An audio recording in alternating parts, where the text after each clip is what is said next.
अल्लाह ने मूसा अलैहिस्सलाम को ये हुक्म दिया कि ए मूसा, फला इलाके में जाएं, वहाँ पर मेरे एक वली का इंतकाल हो गया है, आप वहाँ जाएं और उसकी नमाज जनाजा अदा करें।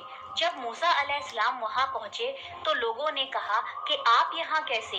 ये शख्स तो बड़ा बदकार और गुनहगार है, आप इसकी नमाज जनाजा पढ़ाने आए हैं। जब मूसा अलैहिस्सलाम ने सारा कुछ कर दिया, उसके बाद आपने अल्लाह से पूछा कि ए अल्लाह, लोग तो ये कह रहे हैं कि वो शख्स तेरा नाफरमान था, बदकार था, गुनहगार था, तो फिर वो तेरा वली कैसे? अल्लाह ने फरमाया कि मूसा, जो लोग कह रहे हैं वो बिल्कुल सही कह रहे हैं, वो था मेरा नाफरमान और गुनहगार, लेकिन उस बंदे ने मरने से पहले मुझसे 5 बातें कही। ए मूसा, उन 5 बातों की वजह से मैंने उसकी मगफिरत फरमा दी। हजरत मूसा अलैहिस्सलाम ने पूछा कि ए अल्लाह, मुझे बताएं कि वो 5 बातें कौन सी है जिसके वजह से आपने एक गुनहगार शख्स की मगफिरत फरमा दी। तो अल्लाह ने फरमाया कि उसने पहली बात जो मुझसे कही कि या रब, तू जानता है कि मैं नेकों से कितनी मोहब्बत करता हूँ, मैं खुद नेक नहीं हूँ लेकिन मुझे नेकों से प्यार बड़ा है। उसने दूसरी बात कही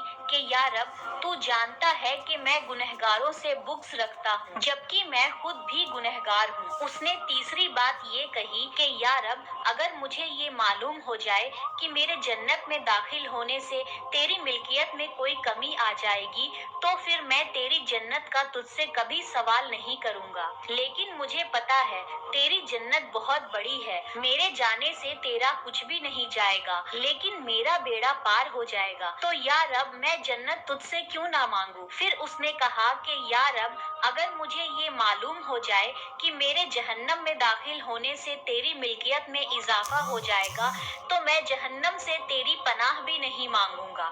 तू बेशक मुझे जहन्नम में डाल दे, लेकिन मुझे पता है मुझे जहन्नम में डालने से तेरी मिल्कियत में कोई इजाफा नहीं होगा।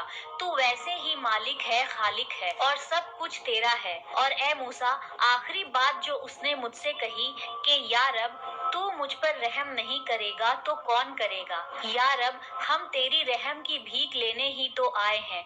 सुभान अल्लाह। इससे हमें ये पता चलता है कि अगर हमसे कोई गुनाह हो जाए तो अपने रब के आगे उसे कबूल करे, उसकी माफी मांगे। लोगों से तो हम डर जाते हैं कि कोई देख ना ले, लेकिन हम ये क्यों भूल जाते हैं कि अल्लाह से कुछ भी नहीं छुपता, वो सब जानता है, सब देखता है। लोगों से माफी मांगोगे तो वो कभी नहीं मिलेगी, मगर एक बार अपने रब के आगे अपने गुनाह को कबूल कर लो और उसकी माफी मांगो तो अल्लाह कभी अपनी रहमत से अपने बंदों को मायूस नहीं